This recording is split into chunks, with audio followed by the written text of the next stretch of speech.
जो दिल में धमनियां पहुंचाती है जिसको कोरोनरी आर्टरी कहते हैं, उसके बड्स बना के ग्राफ्ट के ऊपर लगाए। और ऐसे में हमने पेशेंट को धीरे धीरे 6 घंटे में पूरी सर्जरी को अंजाम दिया। ये एक बहुत ही हाई रिस्क सर्जरी होती है क्योंकि सारे टिश्यू में खून फैला रहता है। आप देख रहे हैं नेशनल वॉच, खबरों का खजाना। नमस्कार दोस्तों, राजधानी लखनऊ के अपोलो मेडिक्स अस्पताल ने फिर एक बार अति जटिल सर्जरी करके एक मरीज की जान बचाई है।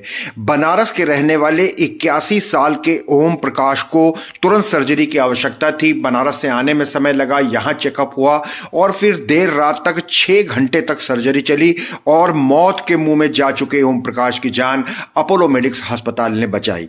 दोस्तों, हम बात करेंगे डॉक्टर विजयंत देवनराज से, जिन्होंने अपनी पूरी टीम के साथ मिलकर इस अति जटिल सर्जरी को अंजाम दिया है, क्योंकि इस पूरी सर्जरी में बेंटोले प्रक्रिया भी अपनाई गई है। आइए देखें कि मरीज किस कंडीशन में था, उसके बाद किस तरीके से मरीज की सर्जरी हुई और फिर अब मरीज की क्या हालत है। अपोलो हॉस्पिटल ने फिर एक बार एक बहुत ही हाई रिस्क सर्जरी को अंजाम दिया है, तो कहाँ का ये पेशेंट था, किस कंडीशन में आया और क्या स्थिति थी?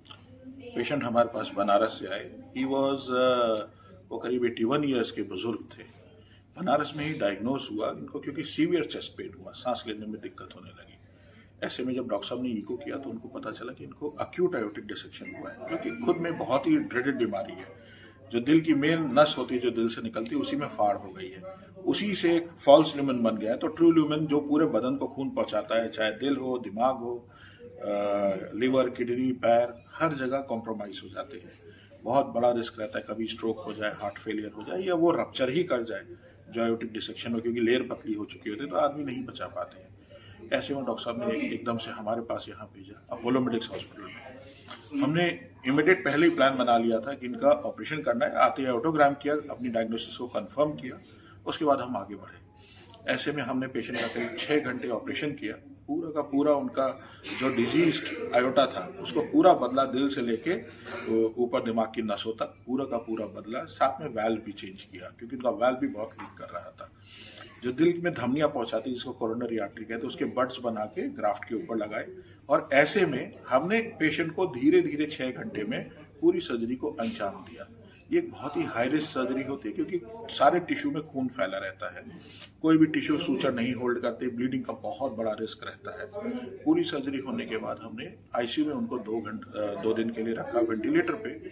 उसके बाद धीरे धीरे वेंटिलेटर से हटाने के बाद हम उनको 7 से 8 दिन में, 9 दिन में हमने करीब उनको डिस्चार्ज किया। तो ऐसे में पेशेंट 2 बार हमारे पास ओपीडी में आए और दूसरी बार पैदल चलकर आए।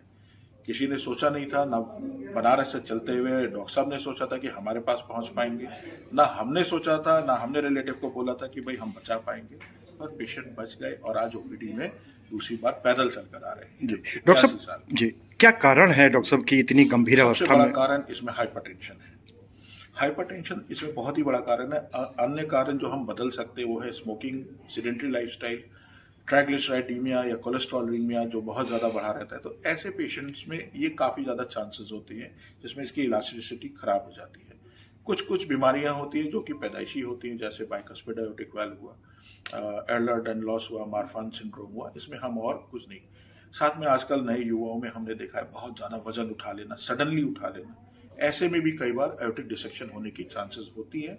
और जो ऐसा हमने सुना है, सोशल मीडिया पे देखा है सेलिब्रिटीज को, मे भी किसी को हार्ट अटैक आया हो सकता है किसी को आयोटिक डिसेक्शन, क्योंकि उनमें से कोई भी बचा नहीं पाए। और आयोटिक डिसेक्शन इतनी ही बुरी बीमारी है, कहा जाता है कि अगर ये पता चले दिन में तो रात नहीं होनी चाहिए, रात में पता चले तो अगली सुबह नहीं होनी चाहिए। इसी को फॉलो करके हमने शाम में ही, जैसे पेशेंट आया, रात के 3 बजे तक ऑपरेशन किया और पेशेंट को दुरुस्त किया। तो दोस्तों, देखा आपने, ये थे अपोलो मेडिक्स अस्पताल लखनऊ के डॉक्टर विजयंत देवनराज, जिन्होंने इस पूरी जटिल सर्जरी की जानकारी दी और साथ ही ऐसी नौबत क्यों आती है, क्या कारण है, उससे कैसे बचा जाए, उसकी भी जानकारी दी है। दोस्तों, इस जटिल सर्जरी होने से पूरे उत्तर भारत के लिए एक बहुत बड़ी आशा की एक बहुत बड़ी खबर है, क्योंकि जब इतनी जटिल सर्जरी लखनऊ में होने लगेगी तो आसपास के उत्तर भारत के जितने भी क्षेत्र हैं उनको भी बड़ा लाभ मिलेगा। और इसके लिए किसी मेट्रो सिटी, दिल्ली, मुंबई या बैंगलोर या बाहर कहीं जाने की आवश्यकता भी नहीं रह जाएगी।